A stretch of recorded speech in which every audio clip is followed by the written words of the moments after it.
Vinayak nursing academy की app को आज ही डाउनलोड करें और अपनी नर्सिंग ऑफिसर बनने की तैयारी की शुरुआत करें। Yes dear, obs and gynaec की हम लोग एमसीक्यू सीरीज चला रहे हैं, जिसके 8th पार्ट में हम लोग काफ़ी सारे एमसीक्यू और कॉन्सेप्ट सीखने वाले हैं। तो चलिए शुरू करेंगे आज के लेक्चर। उससे पहले अपना आज का सक्सेस मंत्र है कि don't sit down and wait for the opportunities to come, get up and make them. यानी मेहनत करिए तब जाकर के आपको अपॉर्चुनिटीज मिलेगी, अदरवाइज वेट करने से तो बचा हुआ ही मिलता है। यस और नो डियर? तो मेहनत शुरू कर दीजिए और जुड़ जाइए हमारे साथ में। तो पहला क्वेश्चन है आज का अपना, yes dear, the height of the uterus is at the level of umbilicus at period of gestation. Yes, uterus का जो फंडल हाइट होता है वो किस एज के ऊपर, किस जेस्टेशनल एज के ऊपर लेवल ऑफ अम्बलाइकस पे पहुंच जाता है डियर। तो ये क्वेश्चन काफी इंपॉर्टेंट है, कई बार एग्जाम्स के अंदर आ चुका है। यस डियर, तो अम्बलाइकस के लेवल पे पहुंचता है। यस डियर, तो अप्रोक्स ये 20 से 22 वीक के अप्रोक्स जो है ये वहां पे पहुंचता है। कहाँ पे? अम्बलाइकस के लेवल पे। तो इस ऑप्शन में जो अपना ऑप्शन मैच कर रहा है वो वाला ये ऑप्शन 20 से 24 वीक पे जो है अम्बलाइकस के लेवल पे पहुंच जाता है। कौन? यूट्रस की हाइट। इमेज देख करके समझाता हूं। यस डियर, तो अपना राइट आंसर हो गया बी। ये इमेज देखिए आप लोग। तो इस इमेज में जो अपनी फंडल हाइट है वो प्यूबिक सिम्फाइसिस से नापते हैं। कहां से नापते हैं डियर?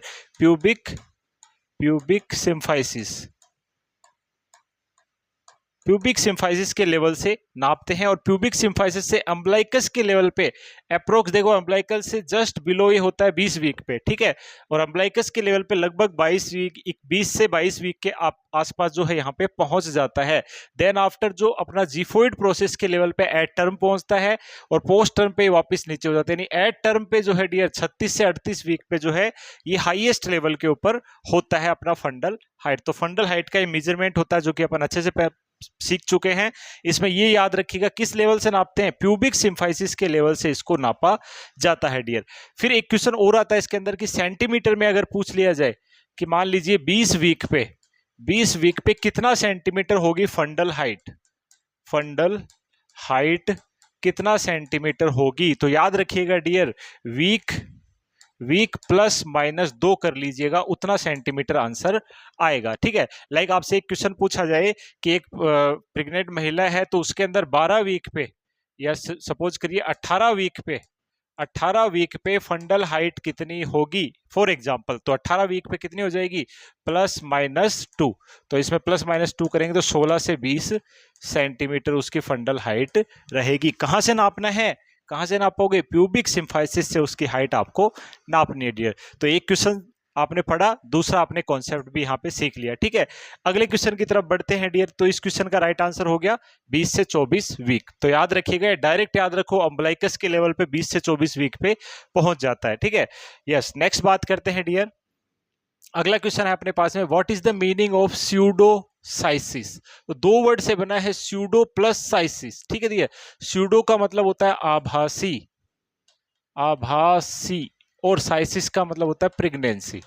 यस डियर, तो इस तरीके की एक टर्म है, इस टर्म को अपन ऑल्सो नोन एज, इस टर्म को अपन बोलते हैं यस डियर फॉल्स प्रेगनेंसी और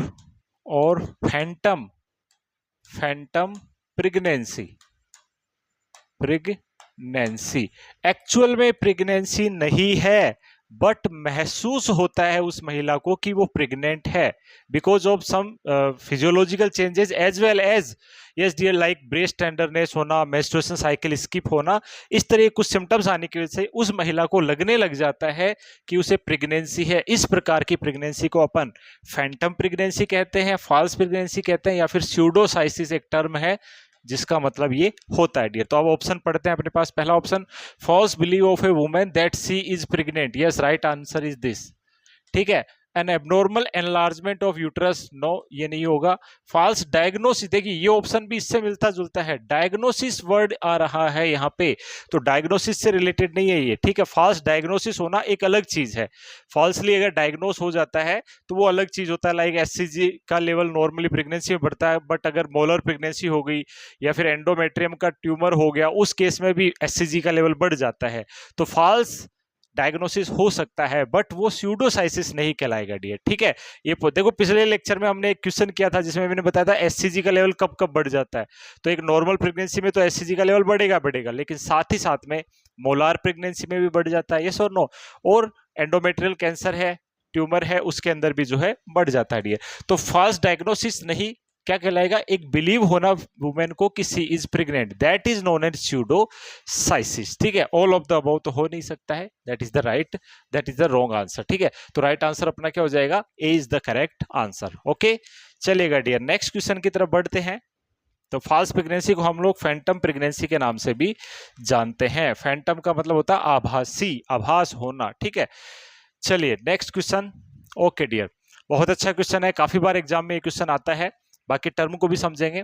relationship of the long axis of the fetus to the long axis of the centralized uterus is और maternal spine is known as.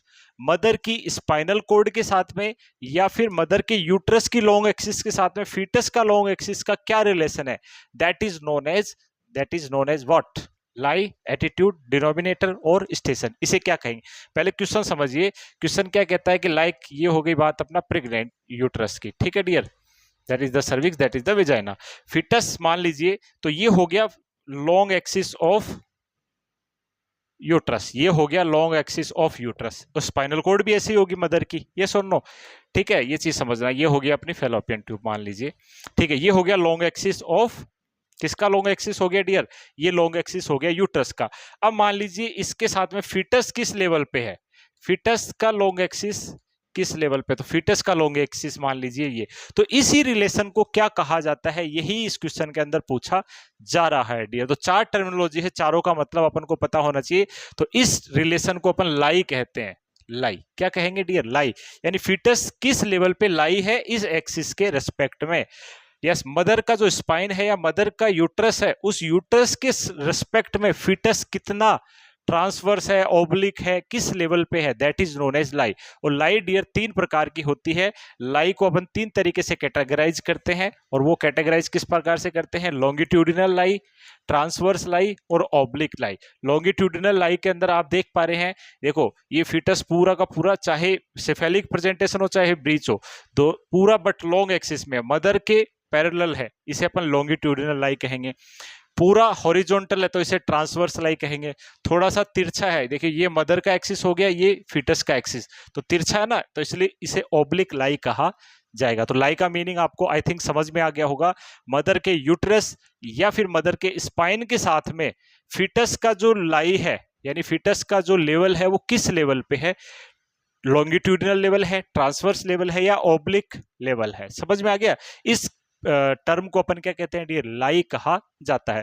Other term समझते हैं। Attitude का मतलब क्या होता है, एटीट्यूड मेनली काफी तरीके का होता है, बट मेनली दो प्रकार का होता है, फ्लेक्स्ड एटीट्यूड और एक्सटेंडेड एटीट्यूड।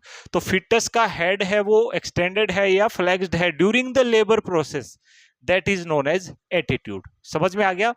लेबर प्रोसेस के दौरान फीटस का हेड एक्सटेंडेड है या फ्लेक्स्ड है, that is known as attitude. Denominator क्या होता है डियर, तो डिनोमिनेटर होता है प्रेजेंटिंग पार्ट जो होता है उसका फर्स्ट जो बोनी प्रोमिनेंट है वो क्या है, that is known as denominator.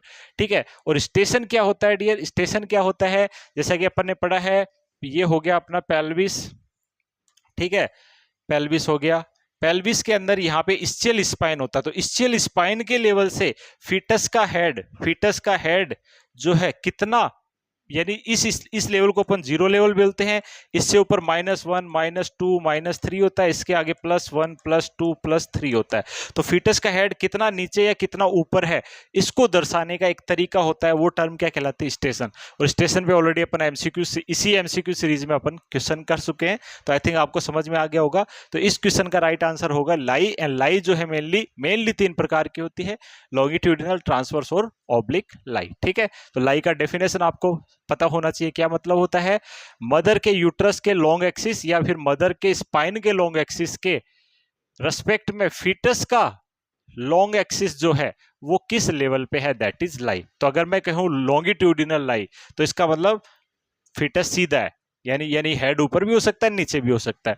मैं बोलूँ ट्रांसवर्स लाई मतलब फीटस इस पोजीशन के अंदर प्रेजेंट है। ओब्लिक लाई का मतलब फीटस ऐसे भी हो सकता है, ऐसे भी हो सकता है, इजंट इट? तो that is lie. Okay, next question की बात करते हैं। Is the correct answer. Okay बच्चों, एक और इंपॉर्टेंट क्वेश्चन की बात करेंगे यहाँ पे, और ये क्वेश्चन काफी बार एग्जाम में आ चुका है, पीजीआई में 2 बार ये क्वेश्चन ऑलरेडी आ चुका है। Yes dear, at what gestational age is the glucose tolerance test usually perform to screen for gestational diabetes? Gestational diabetes जो कि प्रेगनेंसी में समटाइम्स हो जाती है, उसको डायग्नोज करने के लिए, तो याद रखिएगा एक क्वेश्चन पूछा जाता है gestational diabetes mellitus. Gestational diabetes mellitus को डायग्नोज करने के लिए गोल्डन स्टैंडर्ड टेस्ट कौन सा है, ये क्वेश्चन पूछा जाता है। तो वो टेस्ट होता है dear GTT, glucose tolerance test. ठीक है, और ग्लूकोज टॉलरेंस टेस्ट कैसे परफॉर्म किया जाता है? सबसे पहले यस डियर फास्टिंग शुगर लिया जाता है, फास्टिंग ब्लड शुगर मैच करते हैं। ठीक है, फर्स्ट स्टेप। देन आफ्टर क्या करेंगे डियर, उसके बाद में 75 ग्राम ग्लूकोज पिलाया जाएगा महिला को 300 ml सॉल्यूशन के अंदर मिक्स करके। 75 ग्राम ग्लूकोज दिया जाता है एज पर WHO के अनुसार 75 ग्राम ग्लूकोज पिलाया जाता है। देन आफ्टर 2 घंटे तक एवरी 30 मिनट में ब्लड सैंपल लेते हैं। 2 घंटे तक हर 30 मिनट में सैंपल लेंगे। मतलब कितनी बार सैंपल ले लिया? 30 मिनट पे, फिर 60 मिनट पे, फिर 90 मिनट पे, फिर 120 मिनट पे, यानी 4 बार सैंपल लेंगे। और जो चौथा सैंपल है डियर, वो 140 से कम होना चाहिए। ठीक है, और अगर 1 घंटे बाद की बात करें तो वो 180 से कम उसका लेवल होना चाहिए। बाकी ग्लूकोज टॉलरेंस टेस्ट को अपन एंडोक्राइन सिस्टम के अंदर पढ़ा चुका हूं डिटेल से, तो आप जरूर पढ़िएगा। तो क्वेश्चन जो आता है मैंने बेसिकली बता दिया। एक तो क्वेश्चन ये आता है कि जीटीटी में कितना ग्लूकोज देते हैं, 75 ग्राम देते हैं, 300 ml सॉल्यूशन में देते हैं, ये भी लिख लीजिएगा, 300 ml सॉल्यूशन के अंदर देते हैं। ठीक है, और जीटीटी है वो गोल्डन स्टैंडर्ड टेस्ट होता है। अब ये करते कब है याद रखिएगा, तो ये करते हैं 24 से 26 वीक की प्रेगनेंसी पे। मोस्ट कॉमनली 24 से 26 पे करते हैं, बट हाई रिस्क प्रेगनेंसी में अगर पूछा जाए, ध्यान दीजिएगा क्या बोल रहा हूं, बट हाई रिस्क प्रेगनेंसी में पूछा जाए तो बिफोर 20 वीक करते हैं, 22 से 24 वीक पे करते हैं। तो दोनों क्वेश्चन अलग अलग है, ध्यान दीजिएगा। ठीक है, ये नॉर्मली पूछा गया है, इसमें कोई हाई रिस्क का नाम दिया है नहीं दिया है। अगर हाई रिस्क दिया होता तो 22 से 24 वीक किया जा सकता था, बट अगर नॉर्मल प्रेगनेंसी है तो नॉर्मल प्रेगनेंसी में यस डियर 24 से 26 वीक पे जीटीटी टेस्ट परफॉर्म किया जाता है। तो यस 24 से 26 अपने इस आंसर के अंतर्गत आता है। तो इसमें भी 24 है बट पहले 20 आ रहा है, तो ये आंसर नहीं होगा। ठीक है, तो राइट आंसर क्या होगा, 24 से 28 वीक। ये आंसर कब होता? हाई रिस्क प्रेगनेंसी के केस में ये आंसर हो सकता था। यस और नो? तो ग्लूकोज टॉलरेंस टेस्ट के बारे में अपन ने सीखा। तो ग्लूकोज टॉलरेंस टेस्ट कब करेंगे? 24 से 28 वीक पे परफॉर्म किया जाता है। यस और नो? चलेगा डियर, तो राइट आंसर हो गया अपने पास में सी। ओके डियर, अगला क्वेश्चन है अपने पास, काफी इंपॉर्टेंट क्वेश्चन है ये भी। Which of the following is first sign of puberty in females? ये ऑप्शन थोड़े उल्टे सीधे हो गए, तो आपको बता देता हूं। ये हो गया अपना पहला ऑप्शन, सॉरी, ये हो गया अपना ऑप्शन ए। ठीक है, अलग अलग कलर से शो कर देता हूं। ये ऑप्शन हो गया अपना बी, फिर उसके बाद में ये ऑप्शन हो गया सी यहां तक, और ये ऑप्शन हो गया अपना डी। थोड़ा सा उल्टे सीधे ऑप्शन हो गए, समझ लीजिएगा। ठीक है, अब समझाते हैं इस क्वेश्चन को। देखो, which of the following is first sign of puberty? इनमें से प्यूबर्टी का पहला साइन क्या है फीमेल्स के अंदर? ठीक है डियर, तो फीमेल में प्यूबर्टी का पहला साइन क्या है? ऑप्शन मिनार्की, यानी फर्स्ट मेंस्ट्रुएशन साइकिल को अपन मिनार्की कहते हैं। दूसरा ब्रेस्ट डेवलपमेंट, जिसे थैलार्की बोलते हैं। क्या बोलते हैं डियर? थैलार्की कहा जाता है। ब्रेस्ट का डेवलपमेंट का मतलब होता है थैलार्की। तीसरा ऑप्शन प्यूबिक हेयर, प्यूबिक यानी जो अपना फीमेल रिप्रोडक्टिव ऑर्गन्स होते हैं अराउंड द जो अपन बोलेंगे मोन्स प्यूबिस, यानी हेयर आना वहां पे, दैट इज प्यूबिक हेयर। और एक्सिलरी हेयर यानी एक्जिला के अंदर जो है हेयर का डेवलपमेंट होना। तो ये 4 ऑप्शन यहाँ पे है डियर। तो इन चारों ऑप्शन में क्या सीक्वेंस होनी चाहिए? ठीक है, तो सबसे पहले कौन सा सिम्टम डेवलप होगा, फिर कौन सा होगा? तो प्यूबर्टी की शुरुआत किससे कहा जाएगा, यानी प्यूबर्टी का फर्स्ट साइन क्या होगा डियर? तो फीमेल्स के अंदर याद रखिएगा, फीमेल्स के अंदर प्यूबर्टी का फर्स्ट साइन होता है dear, yes, breast development, B. क्या होता है डियर, ब्रेस्ट का डेवलपमेंट होना फर्स्ट साइन होता है प्यूबर्टी का। देन आफ्टर सेकंड जो साइन होता है that is pubarche, that is pubic hair. Second ये हो जाएगा प्यूबिक हेयर हो जाएगा। थर्ड जो होता है वो हाइट बढ़ना, ठीक है, वो इस ऑप्शन में नहीं है, हालांकि हाइट में इंक्रीज होना थर्ड साइन होता है। फोर्थ साइन होता है डियर मिनार्की, फोर्थ साइन क्या होता है, मिनार्की। और फिफ्थ साइन होता है कौन, एक्जिला के हेयर्स। तो इस प्रकार से अपन को ये समझना है डियर, ठीक है। तो इसकी सीक्वेंस है वो अपन बता देते हैं। राइट आंसर अपने पास आ गया, दैट इज ब्रेस्ट डेवलपमेंट। तो ब्रेस्ट डेवलपमेंट है वो अपना राइट आंसर यहाँ पे रहेगा। इनकी सीक्वेंस बता देता हूँ आपको, देखिएगा डियर। फीमेल्स के अंदर फर्स्ट साइन जैसा कि मैंने बताया, यस प्यूबर्टी में सबसे पहले क्या होगा, ब्रेस्ट डेवलपमेंट होगा सबसे पहले, ठीक है। देन आफ्टर प्यूबार्की यानी प्यूबिक हेयर में ग्रोथ होगी। देन आफ्टर ग्रोथ स्पर्ट यानी रैपिड ग्रोथ इंक्रीज होगी, फिर मिनार्की होगा, फर्स्ट मेंस्ट्रुएशन पीरियड आएगा। Then after axillary hair growth वहां पे देखने को मिलेगा, एक्जिला के जो है हेयर ग्रोथ देखने को मिलेगा। सिमिलर क्वेश्चन आ जाए मेल के अंदर कि मेल के अंदर प्यूबर्टी का फर्स्ट साइन क्या है डियर। तो मेल में प्यूबर्टी का पहला साइन है वो क्या दिया, टेस्टिस का enlargement. Yes dear, testicular enlargement is the first sign in male. जबकि फीमेल में पहला साइन क्या था डियर, फर्स्ट साइन था ब्रेस्ट का एनलार्जमेंट होना, ठीक है। दूसरा स्क्रोटल की thinning and pigmentation, dark pigmentation होना स्क्रोटम के ऊपर, ठीक है। Next pubic hair, then after pubic hair यहाँ पे आएगा थर्ड नंबर पे, जबकि यहाँ पे प्यूबिक हेयर सेकंड नंबर पे था। देन आफ्टर एक्सिलरी हेयर यहाँ पे फोर्थ पे होगा, जबकि फीमेल में एक्सिलरी हेयर फोर्थ पे था, ठीक है, फिफ्थ पे था। और फिफ्थ पे आएगा वॉइस डीपनिंग यानी आवाज का भारी होना। तो ये आपने पढ़े होंगे सेकेंडरी सेक्सुअल कैरेक्टरिस्टिक, तो आवाज का भारी होना यस लेट साइन है प्यूबर्टी का, फर्स्ट साइन नहीं है। फर्स्ट साइन क्या है फीमेल में, टेस्टिकुलर एनलार्जमेंट, ठीक है। तो ये क्वेश्चन बहुत ज्यादा इंपॉर्टेंट है डियर, बहुत सारे स्टूडेंट को इसमें कंफ्यूजन होता है, तो इसको समझ लीजिएगा, अच्छे से पढ़ लीजिएगा, ठीक है। These are the sign sequence of sign of puberty in female and these are the sequence of sign of puberty in males, ठीक है। चलेगा नेक्स्ट क्वेश्चन की तरफ बढ़ते हैं।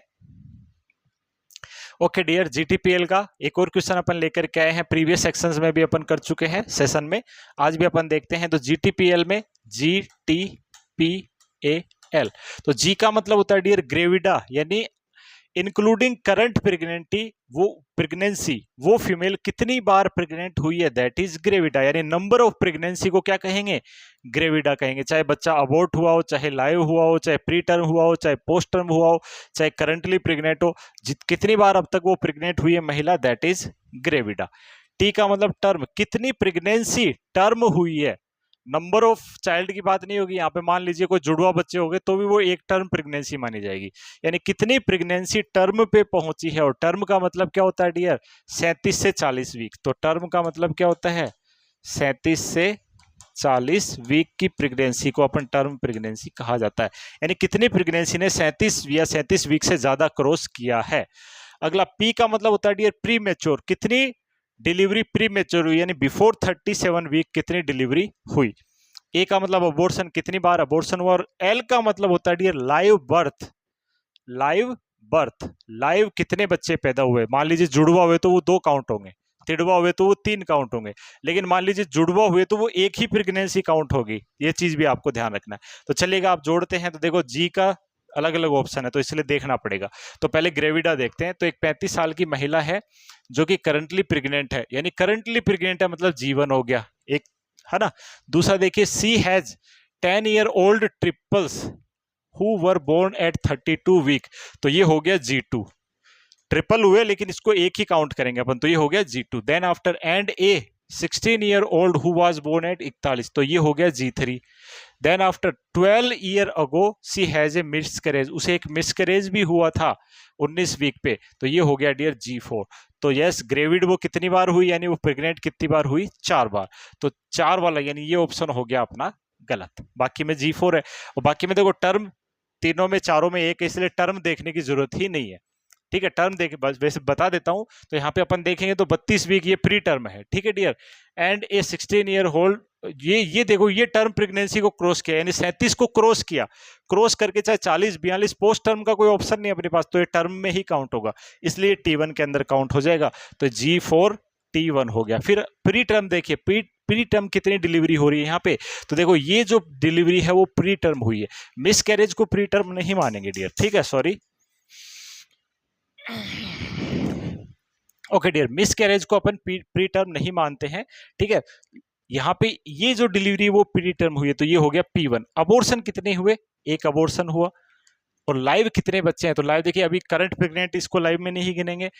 Yes, old 10 year old triplet, यानी 3 तो लाइव ये हो गए L3, ठीक है, जो कितने पे भी हुए हो लेकिन लाइव है, और एक लाइव ये हो गया डियर यहाँ पे, तो लाइव हो गए टोटल 4। तो ये ऑप्शन अपन यहाँ पे ढूंढ लेंगे, ठीक है dear. G4 T1 P1 A1 L4, तो ये ऑप्शन अपने पास में आ गया C वाला, ठीक है डियर। तो राइट आंसर क्या हो जाएगा यहाँ पे? C is the correct answer, isn't it. चलेगा, आगे बढ़ते हैं। और बाकी इस तरीके के क्वेश्चन को किस प्रकार से सोल्व करते हैं, ऐप को डाउनलोड करके ऐप में ओब्स एंड गायनिक के लेक्चर्स में आपको जाना है। वहां पे फर्स्ट जो 2 लेक्चर है वो फ्री फॉर ऑल है, उसमें वहां पे मैंने आपको एक्सप्लेन कर रखा है, उसको जरूर देखिएगा। बहुत सिंपल वे से मैंने उसको एक्सप्लेन किया। चलिए बढ़ते हैं आगे। ओके डियर, नेक्स्ट क्वेश्चन है अपने पास। The connection between umbilical vein and inferior vena cava in the fetal life is known as. Fetal circulation के अंदर डियर अम्बिलिकल वेन और फीटल लाइफ के बीच जो है, सॉरी, अम्बिलिकल वेन और इंफीरियर वेना केवा के बीच में एक कनेक्शन होता है, उस कनेक्शन को क्या कहा जाता है? ये तो देखो 4 ऑप्शन है अपने पास। तो अम्बिलिकल आर्टरी तो खुद एक आर्टरी है जो कि प्रेजेंट होती है। देखिए, अम्बिलिकल कॉर्ड में, अम्बिलिकल कॉर्ड के अंदर, यस डियर, 2 अम्बिलिकल आर्टरी होती है और 1 अम्बिलिकल वेन होती है, ठीक है। अम्बिलिकल वेन जो होती है, इसमें ऑक्सीजनेटेड ब्लड होता है जो कि मदर टू फीटस की तरफ जाता है, ठीक है डियर। जबकि अम्बिलिकल आर्टरी है, इनमें डीऑक्सीजनेटेड ब्लड होता है जो कि फीटस टू मदर की तरफ जाता है। यस और नो? तो 2 अम्बिलिकल आर्टरी होती है, 1 अम्बिलिकल वेन है, फिर भी इसमें ऑक्सीजनेटेड ब्लड होता है, तो ये कोई कनेक्शन शो नहीं करता, तो ये गलत आंसर हो गया। दूसरा राइट आंसर अपना डक्टस विनोसस, इस प्रकार के कनेक्शन को अपन डक्टस विनोसस कहते हैं डियर। तीसरा है डक्टस आर्टीरियोसस, ये किसके बीच में होता है? तो ये होता है dear between pulmonary artery and yes aorta. Pulmonary artery और डिसेंडिंग अओर्टा के बीच में एक कनेक्शन होता है, that is known as yes ductus arteriosus. Yes और नो डियर, याद रखिएगा।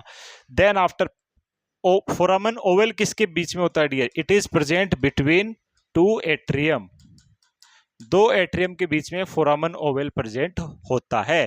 तो इस क्वेश्चन का राइट आंसर क्या हो जाएगा डियर? Ductus venosus. इमेज से समझाता हूं, देखिएगा, देखते हैं अपन। तो राइट आंसर तो अपना हो गया बी, जो कि क्वेश्चन में पूछा है कि अम्बिलिकल वेन और इंफीरियर वेना केवा के बीच में जो कनेक्शन होता है, that is known as ductus venosus. देखिए इमेज देखते हैं, that is the fetal circulation. तो फीटल सर्कुलेशन में ये हो गई, मान लीजिए अपने अम्बिलिकल कॉर्ड, ये हो गई अपने अम्बिलिकल कॉर्ड, और ये हो गई प्लेसेंटा। ये क्या हो गई डियर? प्लेसेंटा। और प्लेसेंटा किससे जुड़ी है? यूट्रस से जुड़ी है, और यूट्रस से मदर का ब्लड आ रहा है। यस और नो? तो इस कंडीशन में देखिए, जो अपने पास बात करते हैं, देखो ये हो गई अम्बिलिकल वेन। अम्बिलिकल वेन के अंदर मदर की तरफ से ब्लड यहाँ पे आएगा, दैट इज ऑक्सीजनेटेड। और फीटस की तरफ से जो ब्लड जा रहा है, यस डियर, वो जा रहा है किसमें? प्लेसेंटा की तरफ, बाय द 2 अम्बिलिकल आर्टरीज। तो अम्बिलिकल आर्टरीज के थ्रू फीटस का ब्लड मदर की तरफ जा रहा है, और अम्बिलिकल वेन के थ्रू मदर से ब्लड जो है ऑक्सीजनेटेड वो फीटस की तरफ आता है, ठीक है डियर। अब देखो यहाँ पे ये अम्बिलिकल वेन जो है, अम्बिलिकल वेन बाईपास कर रही है, that is the inferior vena केवा, दैट इज इंफीरियर वेना केवा। इंफीरियर वेना केवा को ये बाईपास कर रही है, लीवर को बाईपास करती है।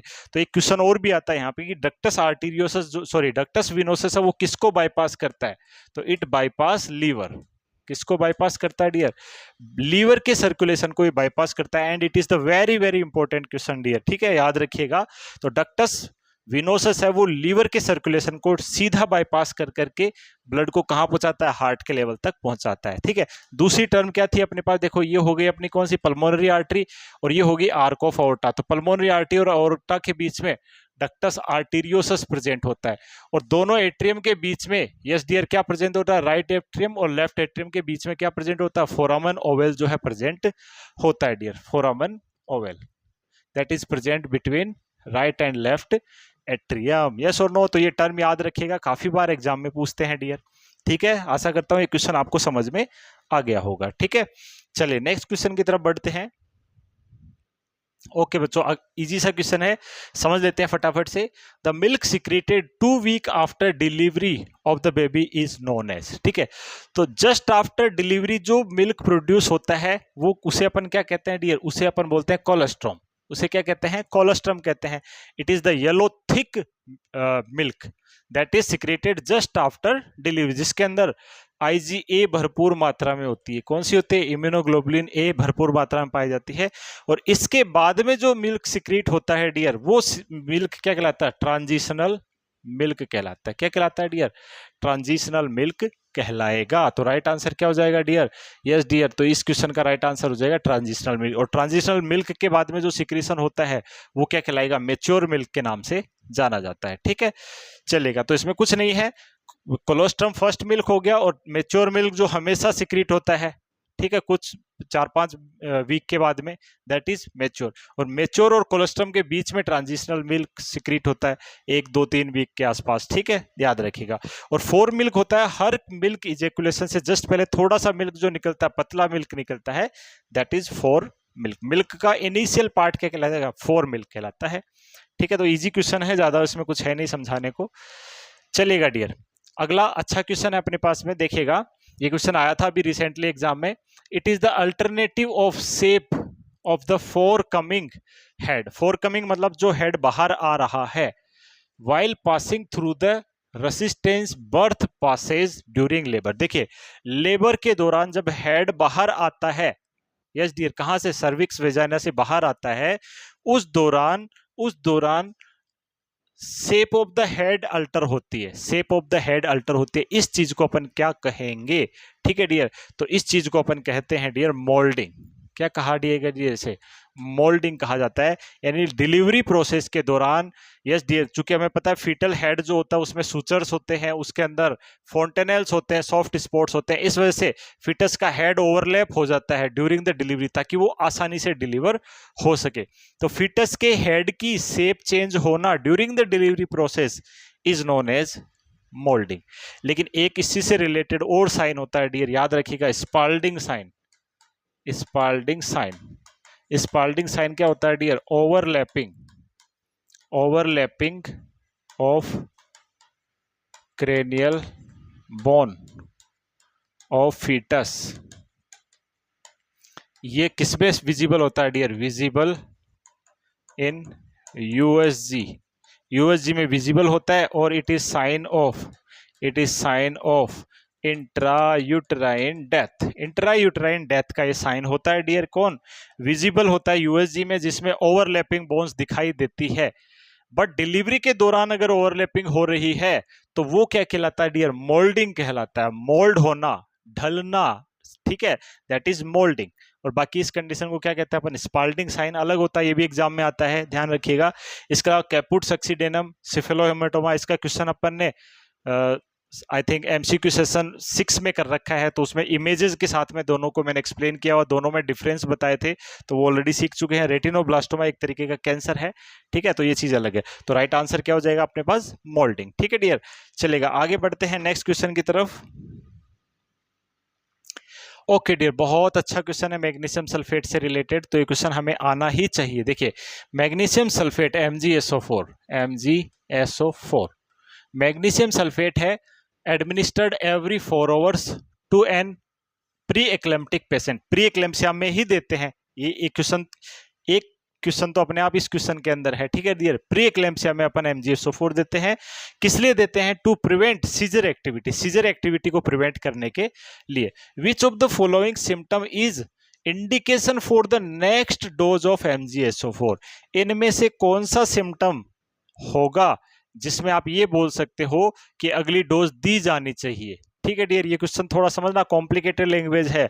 इनमें से कौन सा सिम्टम ऐसा है जिसको देख के आप कह सकते हो कि अगली डोज दे सकते हो? इसका मतलब ऐसा बोल सकते हैं यहाँ पे कि इनमें से 3 सिम्टम्स ऐसे हैं, अगर उनमें से कोई भी सिम्टम प्रेजेंट होता है तो अगली डोज नहीं देना डियर।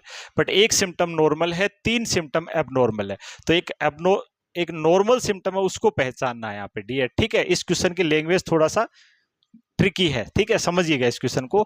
तो पहले बताता हूं MgSO4 के बारे में। देखिएगा डियर, तो MgSO4 जब दिया जाता है प्री एक्लेम्पसिया में देते हैं, सीजर्स को प्रिवेंट करने के लिए देते हैं, ऑलरेडी वी नो। तो MgSO4 देते हैं तो वहां पे अपन क्या करते हैं डियर, इसकी toxicity, yes dear, sign of toxicity, toxicity के साइन अपन मॉनिटर करेंगे। तो टॉक्सिसिटी के साइन मॉनिटर करने के लिए 4 पैरामीटर अपन देखते हैं डियर, और वो कौन कौन से होते हैं डियर, रेस्पिरेटरी रेट मॉनिटर करते हैं। दूसरा dear deep tendon reflex monitor करते हैं। तीसरा साइन डियर इसके अंदर अपन बात करेंगे यूरिन आउटपुट देखते हैं, और चौथा डियर सीरम में MgSO4 लेवल देखते हैं, सीरम MgSO4 लेवल देखा जाता है। तो रेस्पिरेटरी रेट है वो greater than 12 breath per minute होनी चाहिए नॉर्मली, यस और नो। तो यस डियर, तो अगर साइन ऑफ टॉक्सिसिटी क्या हो जाएगा डियर, लेस देन हो जाएगा। तो साइन ऑफ टॉक्सिसिटी क्या हो जाएगा, less than 12 beat per minute होगी, ठीक है। नॉर्मल कब कहेंगे, 12 से ज्यादा। डीप टेंडेंस रिफ्लेक्स क्या हो जाएंगे, एब्सेंट हो जाएंगे। भाई टॉक्सिसिटी का साइन है ना, अगर एब्सेंट नहीं हुए इसका मतलब टॉक्सिसिटी नहीं है। तीसरा यूरिन आउटपुट है वो less than 30 ml per hour हो जाएगा, 30 ml पर आवर से कम अगर यूरिन आउटपुट हो रहा है तो वो टॉक्सिसिटी का साइन है डियर। और चौथा, सीरम में MgSO4 लेवल है वो ज्यादा हो जाएगा टॉक्सिसिटी के केस में, ग्रेटर देन 8 मिली इक्विवेलेंट पर लीटर हो जाएगा। 8 MEQ पर लीटर से ज्यादा अगर आ रहा है लेवल, इसका मतलब वो टॉक्सिसिटी को रिप्रेजेंट करता है जी डियर, ठीक है। बाकी डीप टेंडन रिफ्लेक्स क्या होते हैं, न्यूरोलॉजी में डिटेल से मैंने पढ़ा दिए हैं, असेसमेंट के अंदर आपको याद होंगे, अच्छे से देखिएगा, पूरे के पूरा अच्छे से पढ़ा रखे हैं मैंने आपको। तो ये चारों चीजें देख करके अपन बताते हैं कि अगली डोज देनी है या नहीं देनी है। अगर इनमें से कोई भी साइन आ रहा है एबनॉर्मल, इसका मतलब टॉक्सिसिटी हो गई, पहली बात तो ये, ठीक है डियर। आ रही बात समझ में, इसका मतलब नेक्स्ट डोज नहीं देनी है डियर, ठीक है। तो अब इन क्वेश्चन को पहचानते हैं अपन, ठीक है। तो पहला ऑप्शन देखो, absence of deep tendon reflex, ये किसको शो कर रहा है, ये टॉक्सिसिटी को रिप्रेजेंट कर रहा है, यस और नो। यानी इस केस में नेक्स्ट डोज नहीं देंगे, आई बात समझ में। दूसरा, A respiratory rate of 16 beat per minute, respiratory rate 16 beat per minute आ रही है, यानी 12 से ज्यादा आ रही है, यानी ये नॉर्मल है, यानी इस केस में अपन नेक्स्ट डोज दे सकते हैं। यानी ये ऑप्शन कह रहा है कि हाँ नॉर्मल डोज दे सकते हो, क्योंकि ये नॉर्मल वैल्यू है, ठीक है। तो ये राइट आंसर अपना हो जाएगा, अंडरस्टूड है। तीसरा ऑप्शन देखो, urine output 50 ml last 4 hour. देखिए आप 50 देख रहे हो तो आप मत यहाँ पे मैंने बोला 30 से कम होना टॉक्सिसिटी है, लेकिन यहाँ 50 तो नॉर्मल होना चाहिए, लेकिन गलत बात है। यहाँ पे 4 घंटे में 50 ml आ रहा है, यानी 1 घंटे में कितना आया डियर, 12.5 ml आया, जो कि 30 ml से कम ही है। आई बात समझ में। इसका मतलब ये भी किसको रिप्रेजेंट कर रहा है, टॉक्सिसिटी को रिप्रेजेंट कर रहा है। यानी इस केस में भी अपन क्या नहीं करेंगे, इस केस में भी अपन नेक्स्ट डोज नहीं देंगे, रोक लेंगे। टॉक्सिसिटी हो गई ना, रोक लेंगे। कंप्लेंट ऑफ बीइंग थर्स्टी, यानी प्यास लग रही है बार बार, तो प्यास लगने की कंप्लेंट तो इसमें अपने क्राइटेरिया में ही नहीं थी, तो ये ऑप्शन भी अपना क्या हो जाएगा, जो है गलत हो जाएगा। तो अपना राइट आंसर क्या हो जाएगा, जो कि नॉर्मल रेंज में है, ठीक है, बात समझना। तो रेस्पिरेशन रेट नॉर्मल कितनी होगी, 12 से ज्यादा, टॉक्सिसिटी में 12 से कम हो जाएगी। डीप टेंडन रिफ्लेक्स नॉर्मल क्या होंगे, प्रेजेंट, टॉक्सिसिटी में एब्सेंट हो जाएंगे। यूरिन आउटपुट नॉर्मल कितना होगा, 30 से ज्यादा, लेकिन टॉक्सिसिटी में 30 से कम हो जाएगा। पर घंटे की बात हो रही है, पर 4 घंटे की नहीं हो रही है, ठीक है। और सीरम मैग्नीशियम लेवल है वो नॉर्मल होता है डियर 5 से 7 के आसपास, 5 से 7 मिली इक्विवेलेंट पर लीटर, जो कि 8 से ज्यादा हो जाएगा। किसका डियर, MgSO4 का लेवल। तो जब भी टॉक्सिसिटी हो जाती है डियर, जब भी टॉक्सिसिटी हो जाती है, MgSO4 टॉक्सिसिटी, एंटीडोट क्या होता है, ये भी एक क्वेश्चन है। तो इसके लिए अपन क्या देते हैं डियर, यस, कैल्शियम ग्लूकोनेट जो है अपन क्या देते हैं डियर, यहाँ पे अपन एज ए एंटीडोट देते हैं MgSO4 टॉक्सिसिटी के अंदर। Isn't it? तो ये क्वेश्चन आई थिंक आपको समझ में आ गया होगा। थोड़ी सी लैंग्वेज ट्रिकी है, बट ट्रिकी को मैंने कोशिश किया आसानी से समझा दूं, और ये समझ में आ गया होगा आपको। यस और नॉट डियर? तो जो मैंने समझाया है उसके बारे में थोड़ी सी और चीजें समझते हैं, देखिएगा। तो MgSO4 20% या फिर 50% पोटेंसी के अंदर एज पर जुस्पान एंड पिचार्ड रेजिमेन के अनुसार जो है दिया जाता है। ये भी नाम याद रख लीजिएगा, याद रह जाए तो। जुस्पान एंड पिचार्ड ने इसका रेजिमेन बनाया था, तो वो रेजिमेन क्या था? लोडिंग डोज और मेंटेनेंस डोज बनाई थी, ठीक है।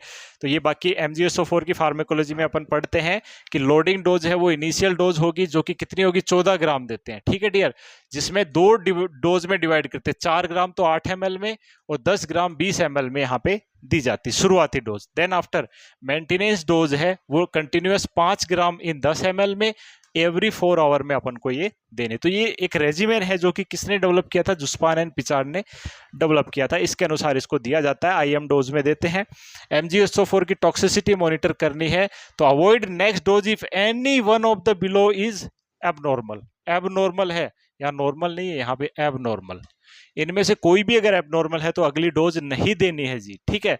तो डीप टेंडन रिफ्लेक्स नॉर्मल होना चाहिए, यूरिन आउटपुट 30 से ज्यादा होना चाहिए, रेस्पिरेटरी रेट 12 से ज्यादा होनी चाहिए, और सीरम लेवल है वो 5 से 7 मिलीक्यूलेंट पर लीटर होना चाहिए।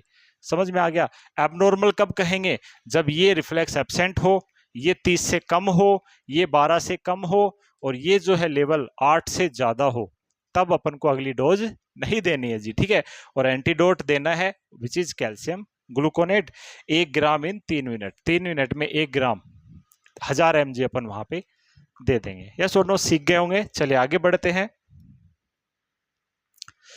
चलिए देखते हैं dear next question. As per UNICEF के अनुसार which of the following is most common cause of death among under 5 children? 5 साल से छोटे बच्चों में most common cause of death क्या है एज पर यूनिसेफ के अनुसार? तो यूनिसेफ क्या है डियर? तो यूनिसेफ एक ऑर्गेनाइजेशन है विच इज यूनाइटेड नेशंस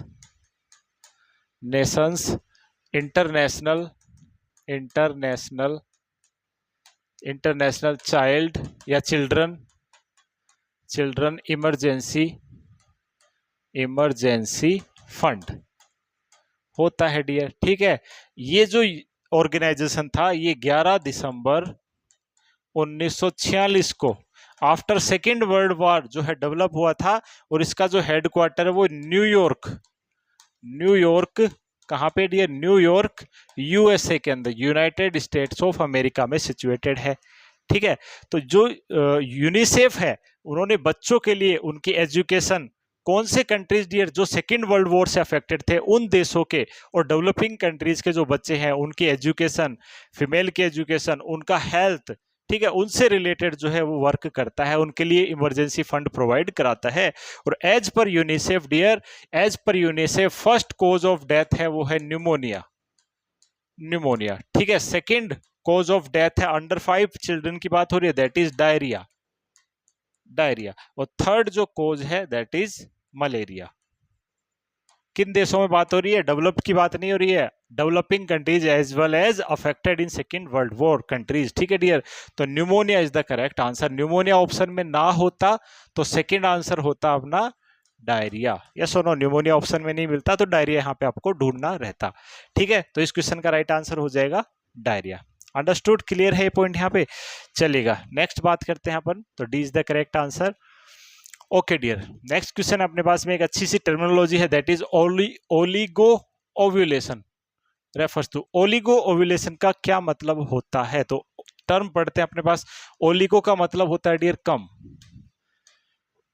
ठीक है डियर। जैसे ओलिगो यूरिया आप पढ़ते हो, यानी नॉर्मल यूरिन आउटपुट से कम यूरिन आउटपुट होना, दैट इज ओलिगो। ऐसे ही ओव्यूलेशन, ओलिगो ओव्यूलेशन क्या है इसका मतलब पढ़ते हैं। Had menstruation period and stop for 6 month और मोर, यानी मेंस्ट्रुएशन पीरियड शुरू हो गए थे बट पिछले कुछ 3-6 महीनों से उसे मेंस्ट्रुएशन नहीं आ रहे हैं, इसे आप क्या कहोगे? तो इसे अपन क्या कहते हैं डियर? इसे अपन कहते हैं यस प्राइमरी एमेनोरिया। इसे क्या कहेंगे डियर? प्राइमरी एमेनोरिया इसे कहा जाएगा, ठीक है डियर। सॉरी, इसे सेकेंडरी एमेनोरिया कहेंगे। क्या कहेंगे डियर? सेकेंडरी एमेनोरिया कहा जाएगा। दूसरा question, failure of menses to occur by age of 16, 16 साल का हो गया तब भी जाकर के मेंस्ट्रुएशन स्टार्ट नहीं हो रहे हैं। फीमेल 16 साल की हो गई है तो भी मेंस्ट्रुएशन स्टार्ट नहीं हो रहे, तो इसे अपन क्या कहेंगे dear? This is also known as amenorrhoea and this is primary amenorrhoea. Primary amenorrhoea. Amenorrhoea का मतलब होता है एब्सेंस ऑफ मेंस्ट्रुएशन साइकिल, तो इसे प्राइमरी एमेनोरिया कहेंगे, इसे सेकेंडरी एमेनोरिया कहा जाएगा। नेक्स्ट आएगा इनफ्रीक्वेंट और इरेगुलर ओव्यूलेशन। इनफ्रीक्वेंट यानी कभी हो गया ओव्यूलेशन कभी नहीं हुआ, तो इसे अपन क्या कहेंगे डियर? इसे अपन क्या कहेंगे? इसे अपन कहेंगे ओलिगो ओव्यूलेशन। इसे क्या कहा जाएगा? क्योंकि ओव्यूलेशन से रिलेटेड है, ये दोनों तो मेंस्ट्रुएशन साइकिल से रिलेटेड थे, that is ovulation. Abnormal light menstruation period, इसे अपन हाइपोमेनोरिया कहेंगे, हाइपोमेनोरिया कहेंगे। इसे क्या कहेंगे डियर? इसे ओलिगोमेनोरिया नहीं कहेंगे, इसे हाइपोमेनोरिया कहा जाएगा। और ये जो कंडीशन है इनफ्रीक्वेंट और इरेगुलर ओव्यूलेशन, इसे अपन क्या कहेंगे डियर? इसे अपन कहेंगे ओलिगो ओव्यूलेशन कहा जाएगा, क्योंकि ओव्यूलेशन से रिलेटेड एक ही टर्म है, बाकी तीनों तो मेंस्ट्रुएशन साइकिल से ही रिलेटेड है। यस और नो, समझ में आ गया बात यहाँ पे? तो प्राइमरी एमेनोरिया क्या कहा जाएगा? 16 साल की एज हो गई है, प्यूबर्टी की एज हो गई तो भी जो है मेंस्ट्रुएशन साइकिल नहीं आ रहे हैं, दैट इज प्राइमरी मेनोरिया।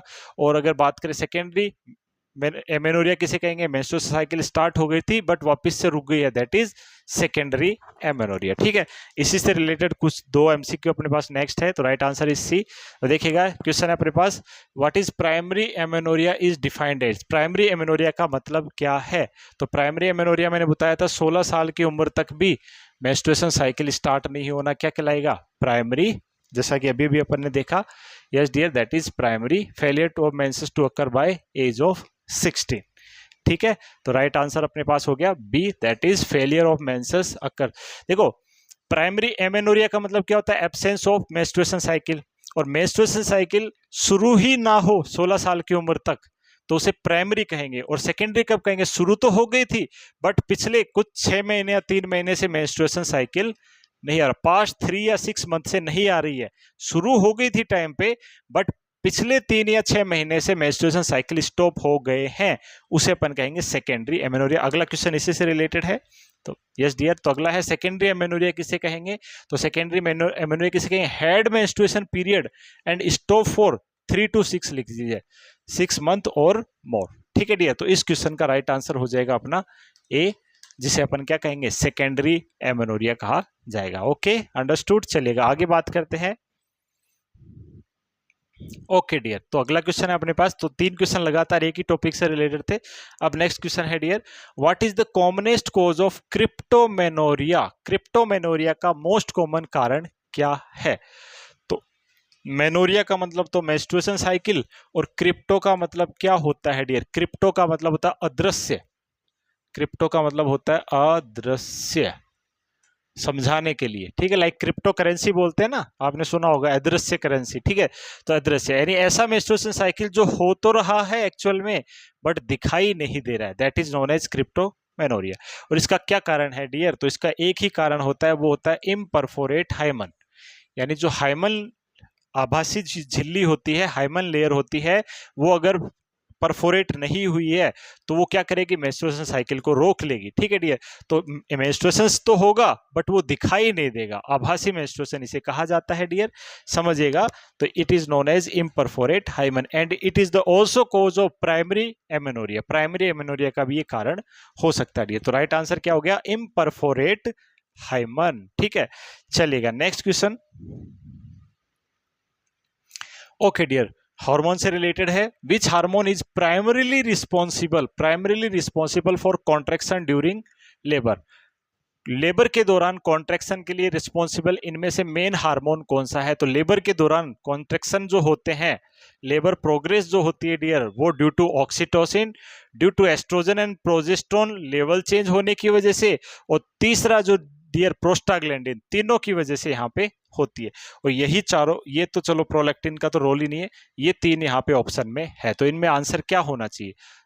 ठीक है डियर, तो इसका जो राइट आंसर है वो क्या होगा डियर? वो राइट आंसर होगा इसका ऑक्सीटोसिन, क्योंकि यहाँ पे पूछा है प्राइमरी, इन तीनों में भी मेन रोल किसका है? ऑक्सीटोसिन का होता है dear, which is love hormone, which is let down hormone. ठीक है, तो ऑक्सीटोसिन मेन रोल प्ले करता है कहाँ पे डियर? जब भी इंडक्शन ऑफ लेबर करवाना हो तो भी ऑक्सीटोसिन वहां पे दिया जा सकता है, आईवी चलाया जा सकता है। That is B is the correct answer. Okay बच्चों, अगला क्वेश्चन है, at what minimum gestational age is a foetus considered viable? Foetus को वायबल यानी वायबल डिलीवरी किसे कहा जाएगा? तो देखिए, एक टर्म मैंने आपको पढ़ाई थी, पैरिटी। पैरिटी का मतलब क्या होता है डियर? पैरिटी का मतलब होता है, यस डियर, पैरिटी का मतलब होता है पास्ट प्रेगनेंसी। पास्ट प्रेगनेंसी क्यों लिखा है? अगर करंट प्रेगनेंसी तो उसे पैरिटी में काउंट नहीं करते। Past pregnancy that cross period of viability.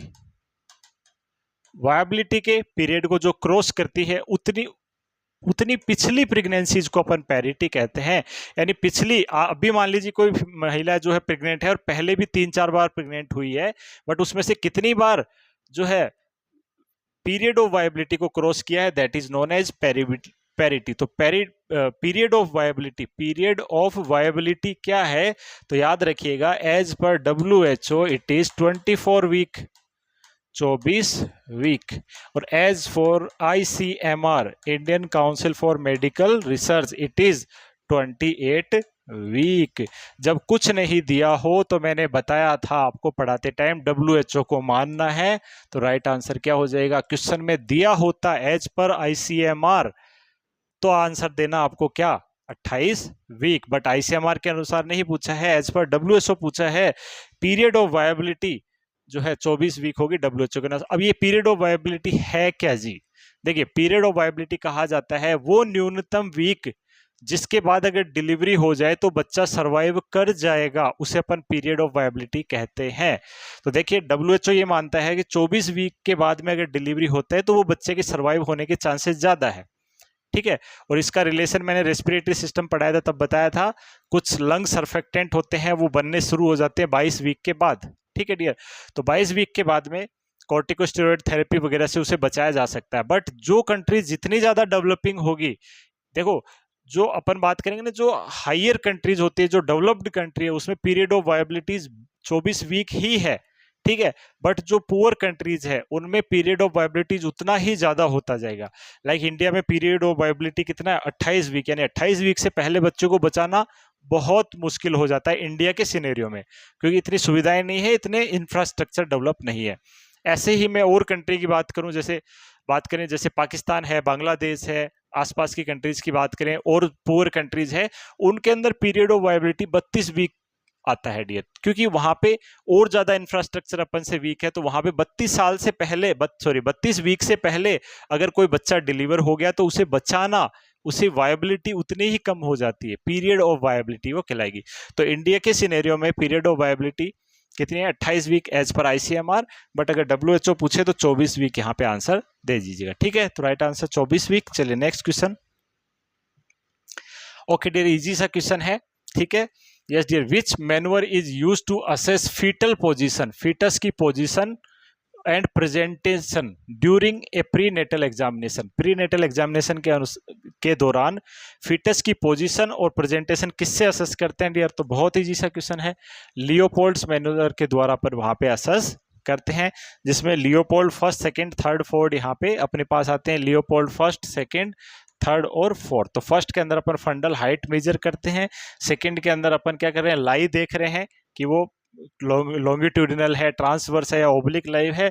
Third के अंदर अपन प्रेजेंटिंग पार्ट यहाँ पे असेस करते हैं थर्ड के अंदर। ठीक है डियर, और फोर्थ एकमात्र ऐसी है जिसमें एग्जामिनर अपोजिट साइड में, देखिए ये हेड साइड है, ये लेग साइड है, ये लेग साइड हो गई उस महिला की, ये हेड साइड। तो फोर्थ मैनुअर ऐसा है जिसमें एग्जामिनर किधर खड़ा हो रहा है? पेशेंट की तरफ खड़ा हो रहा है। बाकी सभी में डिस्टेंट टू द पेशेंट, यानी पेशेंट से दूर वाली पोजीशन में, देखो पेशेंट से दूर ही खड़ा हो रहा है। ठीक है, जबकि इसके अंदर पेशेंट की तरफ खड़ा हो रहा है। और थर्ड मैनुअर में याद रखिए केवल एक हाथ का यूज करके यहाँ पे असेसमेंट किया जा रहा है जी। ठीक है, तो ये जो है अपने क्या कहलाएंगे? लियोपोल्ड मैनुअर कहलाते हैं। बाकी इनको डिटेल से पढ़ा रखा है OBG के अंदर। चलेगा डियर, नेक्स्ट बात करते हैं, B is the correct answer. Okay बच्चों, अगला क्वेश्चन है, in which stage of labour the placenta deliver, placenta कौन सी स्टेज में डिलीवर होती है? तो देखिए 4 स्टेजेस अपन पढ़ते हैं, first stage, second stage, third stage और फोर्थ स्टेज। तो फर्स्ट स्टेज शुरुआत कब कब होती है dear? Yes, onset of contraction, contraction से शुरुआत होकर के कहां पे खत्म होती है डियर? यस, सर्विक्स डायलेशन पे खत्म हो जाती है। सर्विस डायलेशन के बाद सेकेंड स्टेज है वो क्राउनिंग, क्राउनिंग से शुरू होती है और फीटस की डिलीवरी तक चलती है। फीटस डिलीवरी, फीटस की डिलीवरी के बीच में मैंने अलग अलग बताए थे, एक्सटर्नल रोटेशन, इंटरनल रोटेशन, वो बहुत सारी स्टेप्स थी ना, वो सब पढ़ चुके हैं अपन। तो फीटस डिलीवरी पे खत्म हो जाती है। थर्ड जो है डियर स्टेज, वो किस, उसमें क्या होता है, उसके अंदर अम्बलाइकल कॉर्ड डिलीवरी होती है। और फोर्थ स्टेज जो है परपीरियम स्टेज, परपीरियम होता है, पोस्टमार्टम जो है स्टेज भी इसे कहा जाता है डियर। तो अम्बलाइकल कॉर्ड की डिलीवरी किसमें होगी dear? Third stage of labour के अंदर देखने को मिलती है जी। ठीक है, बाकी लेबर प्रोसेस डिटेल से पढ़ चुके हैं आप लोग। यस डियर, अगला क्वेश्चन की बात करेंगे and it is the last question of the day. Yes, and important, what is the most common indication for a caesarean section? Caesarean section के मोस्ट कॉमन इंडिकेशन इनमें से क्या है? ऑप्शन देखिएगा, फीटल डिस्ट्रेस, ब्रीच प्रेजेंटेशन, यानी पैर जो है वो प्रेजेंटिंग पार्ट है बच्चे के, ब्रीच प्रेजेंटेशन हो गया, प्लेसेंटा प्रेविया यानी प्लेसेंटा आगे आ गई है सर्विक्स के, और मल्टीपल प्रेगनेंसी। तो चारों में ही सिजेरियन सेक्शन इंडिकेटेड हो सकता है। बट मोस्ट कॉमन इंडिकेशन क्या है? तो सबसे ज्यादा जरूरी क्या है डियर? फीटस को बचाना। तो फीटस सबसे ज्यादा, इनमें से सबसे ज्यादा डेंजरस कंडीशन क्या है? तो सबसे ज्यादा डेंजरस कंडीशन है फीटल डिस्ट्रेस। तो इस केस में फर्स्ट प्रायोरिटी होगी किसकी डियर? सिजेरियन सेक्शन की। तो राइट आंसर क्या हो जाएगा डियर यहाँ पे? Foetal distress.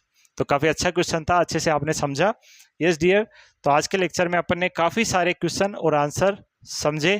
तो यस, अगर आपको लेक्चर्स पसंद आ रहे हैं तो चैनल को लाइक एंड सब्सक्राइब कीजिए और अपने दोस्तों को भी शेयर कीजिए, और विनायक नर्सिंग एकेडमी की ऐप को आज ही डाउनलोड करें और अपनी लर्निंग जर्नी की शुरुआत करें। All the best.